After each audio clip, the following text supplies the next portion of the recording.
यीशु मसीह की जय। आप जानते हैं जब आप कहते हो ना जय, तो कितने लोग ये बात बिलीव करते हैं वो जय आपके पास ही लौट आती है। जो फर्स्ट वर्ड, जो पहला शब्द मरियम ने सुना वो था आनंद और जय तेरी हो। डू यू नो, पहला शब्द उसने सुना अपनी जिंदगियों में, पहला शब्द जय तेरी होनी चाहिए। जय का मतलब ये नहीं कि तुझे महिमा मिलनी चाहिए, लेकिन तू हर चीज पे ओवरकम करेगी। आमीन। ओके, जब मूसा मरने वाला था तो उसने इजराइल के 12 गोत्रों को जानते हैं क्या कह के आशीष दी? उसने ये आशीष जानते हैं उसने क्या आशीष दी उनको? उसने उन 12 ही गोत्रों से एक वचन कहा, और मैं चाहता हूं कि आज ये वचन आपके लिए भी है। उसने उन्हें कहा कि आने वाले समय में परमेश्वर अपने मुख का प्रकाश तुम पर चमकाएगा। This is the blessing of sons of Aaron. तो आज मुझे भी परमेश्वर ने कहा है कि आज तू भी एक आशीष देगा, और हां, इस आशीष के भागी सिर्फ वही होंगे जो मेरे पीछे आमीन बोलेंगे। राइट है? बहुत सारे लोगों को आमीन का मतलब नहीं पता है, जानते हो? उनको पता है आमीन मतलब प्रेयर पूरा हुआ। अब जानते हैं बहुत सारे लोगों को आमीन, हाँ प्रेयर पूरा हुआ, थैंक यू जीसस। मैं इसका ही वेट कर रहा था, कब से पका रहे थे लोग। यू नो आमीन का मतलब क्या होता है? आमीन का मतलब मैं एग्री हूं ऐसा होगा। राइट है? आज मैं 5 शब्द कहना चाहता हूं, और जो लोग आमीन कहेंगे मैं विश्वास करता हूं 2018 में ये सब बातें आपके लिए पूर्ण हो जाएंगी। राइट? मैं ये विश्वास करता हूं कि आने वाले दिनों में हम सब प्रभु के वचन को वैसे समझेंगे जैसे हमने आज तक कभी नहीं समझा था। Very good. मैं विश्वास करता हूं कि आने वाले समय में हम सब पवित्र आत्मा से परिपूर्ण होंगे। Very good. तीसरी बात, मैं विश्वास करता हूं कि आने वाले समय में परमेश्वर हमारे अंदर पत्थर का दिल निकाल के हमें एक मांस का हृदय देगा। मैं विश्वास करता हूं कि आने वाले समय में हमारे खानदान में एक भी नहीं छूटेगा, हर एक उद्धार पाएगा। और आखिरी चीज, मैं अभी आपका आमीन देखूंगा, अभी देखूंगा सच में किसके अंदर से आमीन निकल रहा है। और मैं विश्वास करता हूं कि 2018 में प्रभु हमें तोड़कर यीशु की तरह बनाएगा। सबने अच्छे से सुना ना? कैसे बनाएगा? तोड़कर। अभी आपने आमीन बोला है, इसका मतलब आज के बाद आपके घर पे आपकी इंसल्ट होगी तो ये आपकी प्रेयर का आंसर है। कितने लोग मेरी बात समझे? हाँ, अभी आपने क्या कहा? प्रभु मुझे तोड़कर नया बनाएगा। लेकिन जब पतरस नई वाचा में कहता है कि मेरा उद्धार जो है वो मेमने के लहू के द्वारा हुआ है, he have a tremendous respect for blood. उसके पास उस खून की इज्जत थी। वो जानता था कि उसने कितने साल बलिदान किया था, लेकिन अब एक ऐसा खून बहाया गया जो अनंत काल के लिए छुटकारे का कारण बना है, इसलिए वो उसके खून की इज्जत करते हैं। और आज वैसे ही मैंने ऐसे बहुत सारे लोगों को देखा है जिनके पास पूरी बाइबल है, लेकिन वो परमेश्वर की प्रतिज्ञाओं को इतना ध्यान से नहीं समझते। डू यू नो, एक फ्रेज है पुराने नियम में, जो बहन बिंदियां लगाती हैं बीच में, वो जानती होंगी। लिखा है, यहोवा का वचन तुम्हारे लाइफ में बिंदी का सा काम दे। डू यू नो बिंदी कहां लगती है? वो ना यहां ना वहां, सेंटर में। इसका मतलब क्या है? परमेश्वर समझा रहा था ये मेरा वचन जो तुम्हारे जिंदगियों में है वो तुम्हारा सेंटर होना चाहिए। तुम्हारा सेंटर मतलब समझते हो? प्रभु समझा रहा था कि जब भी लिखा है उठते बैठते चलते फिरते इसे मनन करना और अपने बच्चों को सिखाते रहना कि इसका अर्थ क्या है। कितने लोग ये बात जानते हैं कि प्रभु ने इब्राहिम को विश्वास योग्य क्यों कहा था? डू यू नो, परमेश्वर ने इब्राहिम को विश्वास योग्य क्यों कहा था? वहां रीजन लिखा है, क्योंकि इब्राहिम मरने से पहले अपने घराने को आज्ञा देगा यहोवा के पीछे चलने के लिए। मैं आपको सच कहता हूं, मेरी ये प्रार्थना है कि आप में से यहां पर जितने भी लोग यहां बैठे हैं 2018 में वो एक सीरियस स्टूडेंट्स बन सके बाइबल के, वो प्रभु का वचन पढ़ें और वो समझें इसकी वैल्यूज क्या है। मैं आपको सच कहता हूं, अब भी समय है हमारे पास कि हम इन वचनों पर ध्यान करें, इन्हें मनन करें और हमारे जिंदगियों में ये बिंदी का सा काम दें। इसीलिए पतरस कहता है हमारा नया जन्म जो है वो किसी और चीज से नहीं लेकिन परमेश्वर के वचन से हुआ है। डे बाय डे जैसे मां के पेट में बच्चा बनता है, वैसे ही वो कहता है इस वचन के द्वारा तुम्हारी जिंदगियां नहीं बनती हैं। राइट? एक दिन मैं एक फैमिली के पास गया था और सुनने वाली बात है, और जब मैं वहां पर गया तो उस फैमिली ने मुझे एक बात कही। बोला सूरज भाई मुझे रात को है ना नींद नहीं आती है। मैंने कहा अच्छा। तो उन्होंने बोला मेरे लिए प्रेयर करो। मैंने बोला यस, मैं आपके लिए जरूर प्रे करूंगा। तो उन्होंने बातों बातों में एक बात कही मुझे। उन्होंने कहा पता है मैं क्या करता हूं, जब मुझे नींद नहीं आती है ना तो मैं ये बाइबल ना तकिए के नीचे रख देता हूं। क्या करता हूं? कहां रखता हूं? तकिए के नीचे। ये किताब तकिए के नीचे लाल कपड़े में ओढ़ने के लिए, चूमने के लिए नहीं मिली है।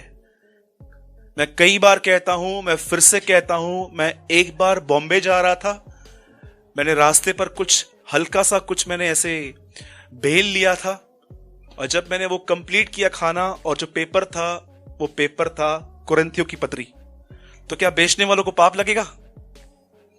मेरे भाइयों, इट्स अ पेपर, लेकिन जो उसमें लिखा गया है जब वो आपकी जिंदगियों में आता है तब वो काम करता है। इस किताब से ज्यादा इसमें जो लिखा हुआ है उन्हें उस पर ध्यान दो। मैं आपको एक सच बात बताता हूं। मैंने अपने कलीसिया के अंदर दो प्रकार के लोग देखे, यहां पर जितने भी लोग बैठे हैं। एक ऐसे हैं जो बिल्कुल ग्रो नहीं कर पाए हैं, लेकिन एक ऐसे हैं जिन्होंने बहुत अच्छी ग्रो की है। और जब मैं इसका रीजन जानने की कोशिश करता हूं कि इन्होंने ग्रो की है, इन्होंने ग्रो क्यों नहीं है, तो मुझे एक ही बात दिखाई देती है कि जिन्होंने ग्रो की है, जो प्रभु में बड़े हैं, वो एक कारण से बड़े हैं। जानते हो कौन सी बात? उन्होंने प्रभु के वचन को सीरियसली लिया है। लेकिन जिन लोगों ने प्रभु के वचन को सीरियसली नहीं लिया है, मैंने देखा है वो आज भी वहीं बैठे हुए हैं, वही कंप्लेनिंग नेचर वगैरह वगैरह, डिमांडिंग नेचर। लेकिन जिन्होंने सचमुच खुदा के शब्द को अपनी जिंदगियों में स्थान दिया है, मैंने उन्हें देखा है, वो बढ़ गए, वो आगे बढ़े हैं। तो मैं आपसे विनती करता हूं कि आज आपको एक प्रॉमिस कार्ड मिलने वाला है, और आप न सिर्फ उसे संभालें लेकिन उस वचन को अपने हृदय में, जैसे दाऊद कहता है कि मैंने उसका वचन अपने हृदय में रख छोड़ा है ताकि मैं उसका गुनाह न करूं। आज जो प्रभु आज आपको वचन देगा, मैं जानता हूं ये बड़ा ही सामर्थी वचन है जो आज आप तक पहुंचेगा। तो मैं विश्वास करता हूं कि आप में से हर व्यक्ति आज परमेश्वर के वचन की इज्जत करेगा और प्रभु से प्रार्थना भी करेगा कि हमें इस पर चलने की हमें शक्ति दे। आइए, मैं चाहता हूं जिनके पास बाइबल है हम सब ओपन करेंगे गलातियों की पत्री। If you have Bible please open the book of Galatians.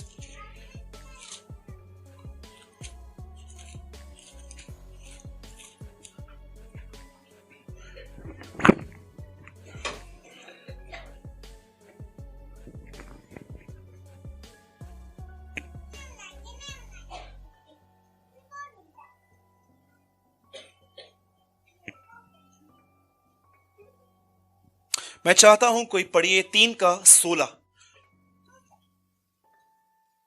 मैं बहुत सरलता से समझाऊंगा ताकि यहां पर कोई भी व्यक्ति ये न कह पाए कि मुझे आज वचन समझ में नहीं आया। It's a very easy way.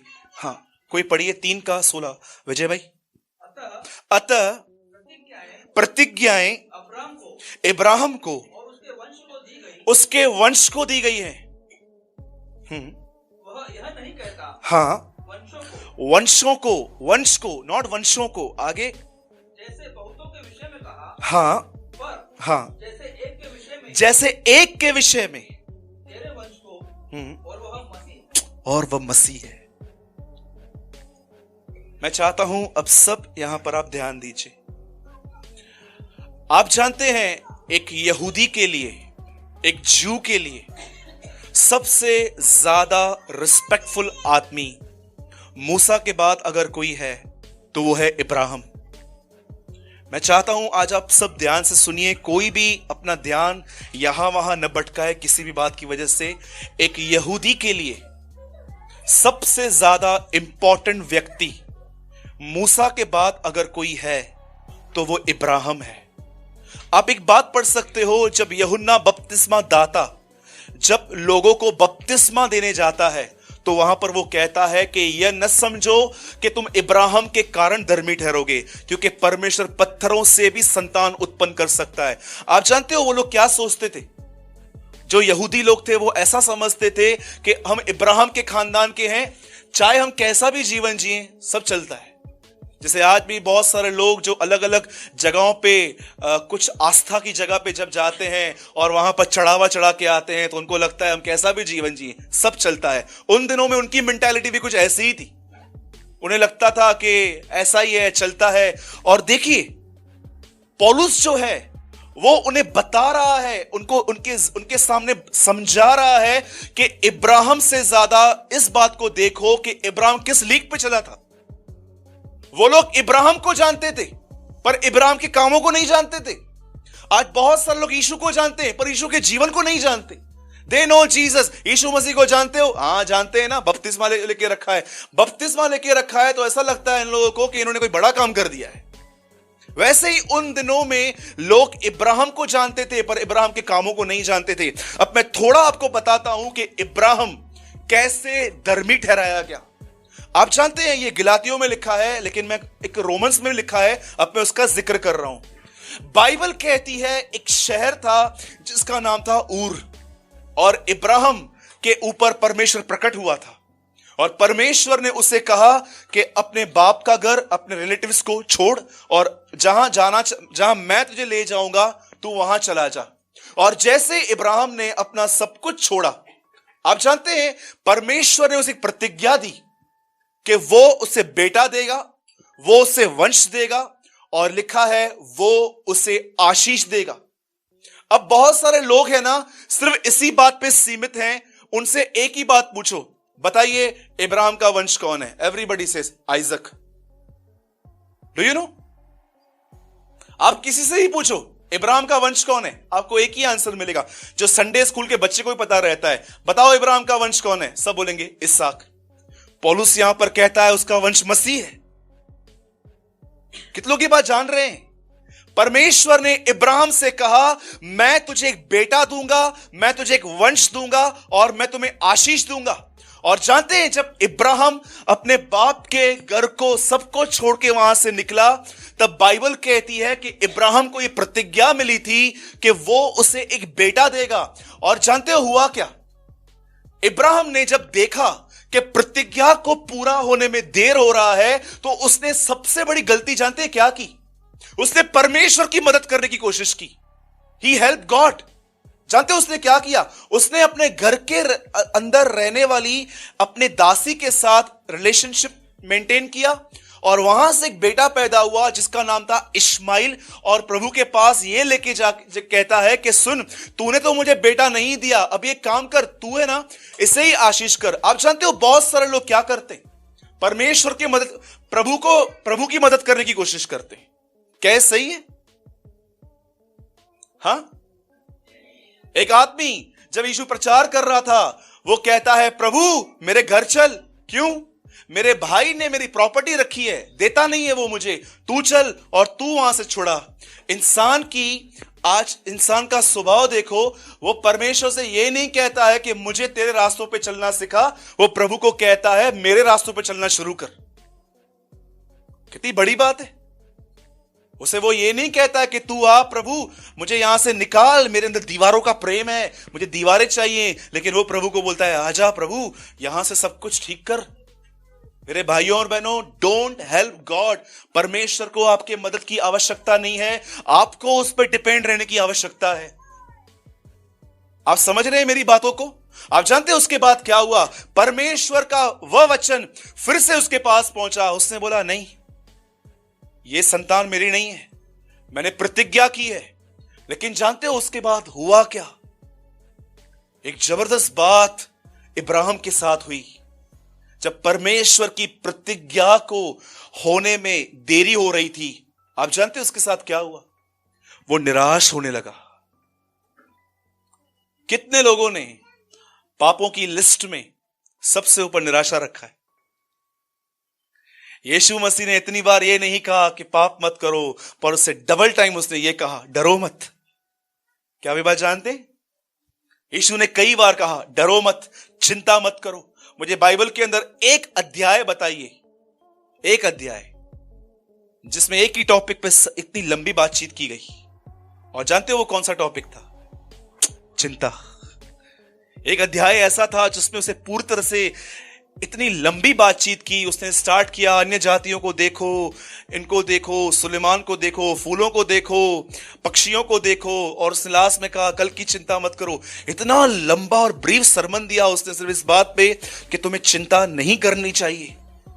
आप जानते हैं उसके बाद क्या हुआ? वचन कहता है जब वो 99 वर्ष का था, बाइबल कहती है उससे एक बेटा, जब वो 100 साल का था तब उसे एक बेटा पैदा हुआ और जिसका नाम था इसहाक। अब मैं आपसे एक बात पूछता हूं, मुझे सब बताइए। हम तो कहते हैं सब कि इब्राहिम की संतान इसहाक है। हम तो कहते हैं कि इब्राहिम का वंश वो है जो इजराइल में रहते हैं, लेकिन पौलुस यहां पर कहता है उसका वंश मसीह है। कितने लोग ये बात जानते हैं? आप और मैं कौन है?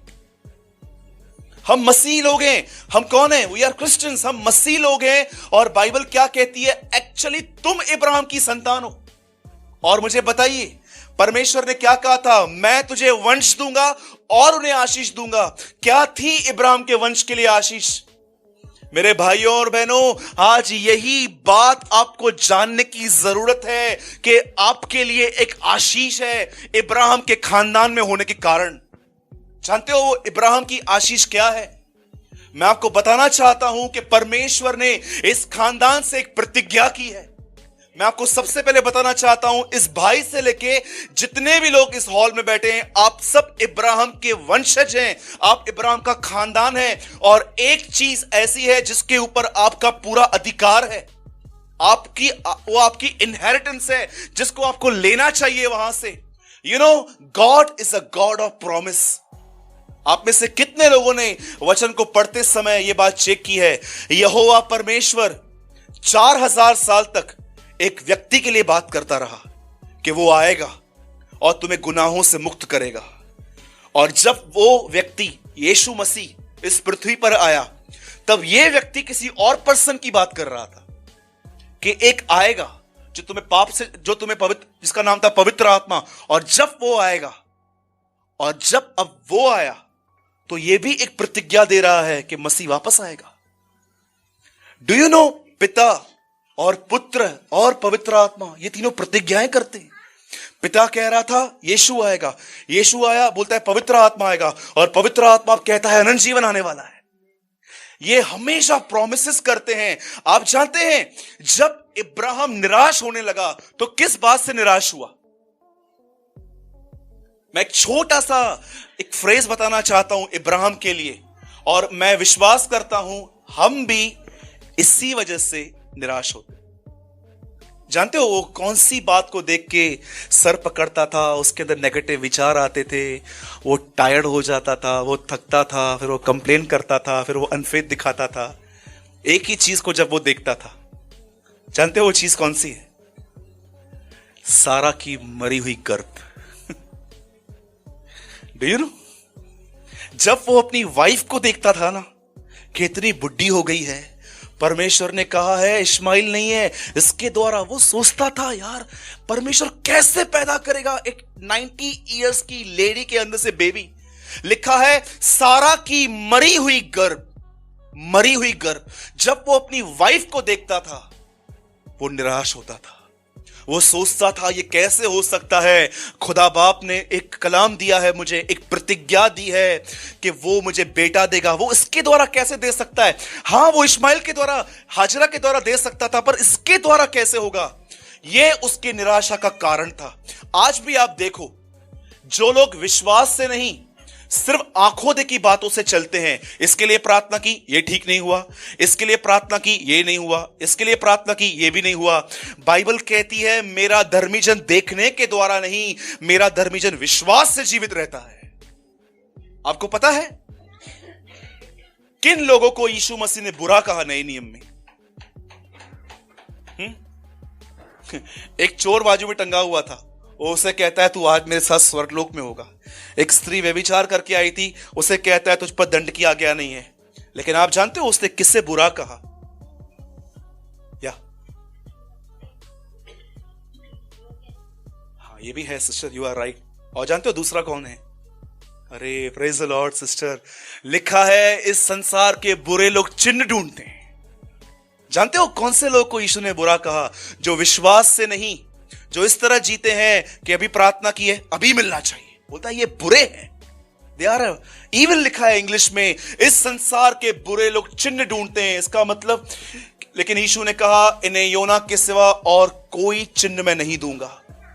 इब्राहिम के निराशा का एक ही कारण था, वो सिर्फ सारा को देखता था, वो निराश होता था। पर आप जानते हैं निराश वो उत्साहित कैसे होता था? हाउ ही वॉज इनकरेज, क्योंकि परमेश्वर ने उसे कहा था कि इसहाक से तेरा वंश कहलाएगा। उसके पास बाइबल नहीं थी, उसके पास पास्टर नहीं था, उसके पास चर्च नहीं थी, उसके पास हमारी तरह यूट्यूब नहीं था कि किसी का वीडियो चला के देख लेगा और इनकरेज हो जाएगा। उसके पास एक ही चीज थी, परमेश्वर की प्रतिज्ञा। उस प्रतिज्ञा को उसे पकड़ के रखा था। मैं आपसे पूछना चाहता हूं, सच बताइए आप में से कितने लोग हैं जो परमेश्वर की प्रतिज्ञाओं को पकड़े रहते हैं? हां, मैं एक शहर में था, एक मां और बेटी मुझसे मिलने आए। वो आंटी बहुत रो रही थी और कह रही थी ब्रदर ये मेरी बच्ची है, इसकी शादी नहीं हो रही है। मैंने बहुत जगह पे ट्राई किया, कहा काम नहीं हो रहा है। मैंने कहा सिस्टर वो अपने समय में हो जाएगी, पर क्या आप कोई प्रतिज्ञा जानते? उसने कहा कौन सी प्रतिज्ञा? मैंने कहा मुझे बताइए, रिबेका और इसहाक का विवाह किसने फिक्स किया था? इससे परमेश्वर ने। मैंने कहा ये भी तो उसकी बेटी है ना। और कुछ दिन पहले मुझे कॉल आया, उन्होंने कहा उसकी शादी हो गई है। वाह, बिलीव। और जब आप देखते हैं, यू नो, मैं आपको एक सच्ची बात बताता हूं। बताइए, जब यीशु मसीह 10 कोड़ियों से मिला, आप जानते हो कोड़ी कैसे चंगा होता है? लेपर कैसे ठीक होता है? देखिए मयूर भाई यहां बैठे हैं, समझो वो एक कोड़ में आते हैं मेरे पास, उनके पास लेप्रोसी है और वो आके कहते हैं सूरज भाई मुझे कोड़ है। तो जानते हैं मुझे क्या करना चाहिए? उनके लिए प्रेयर करनी चाहिए, और जब उनका कोड़ उतर जाएगा ना तो उनको बोलना चाहिए जाओ और याजक को दिखा दो और बोलो अभी चेक करो, हाँ अभी मैं पब्लिकली जा रहा हूं, अभी मुझे कुछ बोलना नहीं, क्योंकि कोड़ रहते हुए कोई पब्लिकली जा ही नहीं सकता। लेकिन जानते हो जब यीशु को ये 10 कोड़ी मिले, यीशु ने उनको क्या कहा? अब आराम से पढ़ना, यीशु ने किसको चंगा नहीं किया था? यीशु ने सिर्फ यह कहा जाओ और याजक को दिखाओ। आप जानते हैं वो चंगे नहीं हुए थे, लिखा है वो जाते जाते चंगे हो गए थे। जाते जाते। वो लोग सोचते होंगे कि यार किसने बोला दिखा, क्या दिखाने जाएं, मारेंगे लोग हमें। लेकिन उन्होंने कहा नहीं, उसने कहा है तो ये होगा ही होगा। और जब वो याजक के सामने पहुंचे वो वहां पर चंगे हो चुके थे। विश्वास ये नहीं है कि सिर्फ यीशु ने क्या कहा, जो तुम विश्वास से मांगोगे, पहले विश्वास करो कि तुम्हें मिल गया और तुम्हारे लिए हो जाएगा। फिर से काटूं, तोड़ूं उसको? लिखा है जब कुछ तुम प्रार्थना में मांगो, लिखा है पहले तुम विश्वास करो और तुम्हारे लिए हो जाएगा। सोचो, मैं आपके लिए प्रेयर कर रहा हूं कि यीशु मसीह के नाम में आपको जो सचमुच जो जीनियन चीज है, जो आपकी आत्मा के साथ जुड़ी हुई है, आप वो मांग रहे हैं। आपको क्या करना चाहिए उस टाइम पे? धन्यवाद। इसका अर्थ क्या है? आपको मिल गई है। लेकिन जो धन्यवाद नहीं करते हैं ना, वो अभी तक उसको मैनिफेस्ट होने का इंतजार करते हैं। आप जानते हैं जब इब्राहिम सारा को देखता था वो निराश होता था, लेकिन जब वो परमेश्वर की प्रतिज्ञाओं को देखता था उसे वहां पर एक आशा मिलती थी। और जब 100 साल के बाद उसे बच्चा पैदा हुआ, और जानते हैं इस बार क्या हुआ? मैं चाहता हूं ये लास्ट लाइन आप सब सुनिए। जब उसका बेटा बड़ा हुआ। मैं जानता हूं यहां से जितने भी लोग बैठे हैं, आप में से कभी किसी ने यह बात नहीं सुनी होगी, लेकिन आज सुन लीजिए। आप जानते हैं जब उसका बेटा बड़ा हुआ तो एक गड़बड़ हो गई उससे। उसका मन है ना, अब प्रभु से दूर हो गया। अब वो अपने बेटे में बिजी हो गया, सारा दिन उसको खेलेगा, ये करेगा, वो करेगा। और सुनिए परमेश्वर ने उससे क्या कहा। प्रभु ने उससे कहा, हे इब्राहिम, अपने बेटे को ले, पहाड़ पे ले जा, उसे मार। ठीक है, सबने पढ़ा है ये, लेकिन आप जानते हो वर्डिंग चेंज हो गई आगे चल के। लिखा है आगे, प्रभु कहता है, अपने बेटे को ले जिससे तू बहुत प्रेम करता है, उसे मार दे। नहीं समझे? परमेश्वर ने उसे 4 शब्द कहे, हे इब्राहिम, अपने बेटे को, इकलौते पुत्र को जिससे तू बहुत प्रेम करता है, उसे मार। कितनी लाइन है? चलिए गिनना स्टार्ट करते हैं। हे इब्राहिम, ये छोड़ दीजिए, अपने बेटे को, इकलौते बेटे को जिससे तू बहुत प्रेम करता है, उसे मार। कितनी लाइन है? 4। अब जानते हैं इब्राहिम ने क्या किया? वो उसे लेके गया पहाड़ पे, और जैसे वो उसके अंदर खंजर डाल रहा था, तब प्रभु कहता है, रुक। अब सुनिए प्रभु क्या बोल रहा है, अपने बेटे को, इकलौते बेटे को मत मार। कौन सी लाइन मिसिंग है? ये तीसरी लाइन क्यों गायब हो गई, जिससे तू प्रेम करता है? That time God no Ibrahim loves me. Ibrahim मुझसे प्रेम करता है। इसीलिए यीशु मसीह ने नए नियम में कहा, यदि कोई मेरे पीछे आना चाहता है तो मां, बाप, भाई, बहन, इन सब का त्याग करे। Kill the attachment. नहीं तो जानते होगा क्या, बदन हमेशा यीशु के पीछे आएगा और मन हमेशा उनमें लगा रहेगा। इसलिए पॉल नहीं कहता है I am improving my nature, he say I crucify my nature. वो ये नहीं कहता है कि मैं अपने स्वभाव को बना रहा हूं, वो कहता है मैंने उसे क्रूस पे चढ़ाना चालू किया है। मेरे भाइयों और बहनों, मैं आपको आज एक खुशखबरी देना चाहता हूं। बस मैं 2 मिनट में वर्ड पूरा करूंगा। आप इब्राहिम के वंश हैं, और मैं आपको बताना चाहता हूं इब्राहिम के वंश के लिए सबसे बड़ी आशीष जानते क्या है? इब्राहिम के वंश के लिए सबसे बड़ी आशीष यह है कि परमेश्वर ने वादा किया है वो इस वंश को पवित्र आत्मा से भरेगा।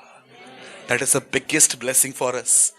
आपको गिल्टीनेस में नहीं जाना है, प्रभु मुझे देना, देता क्यों नहीं है, उपवास करके आऊं फिर देगा क्या? देना आखिर क्यों?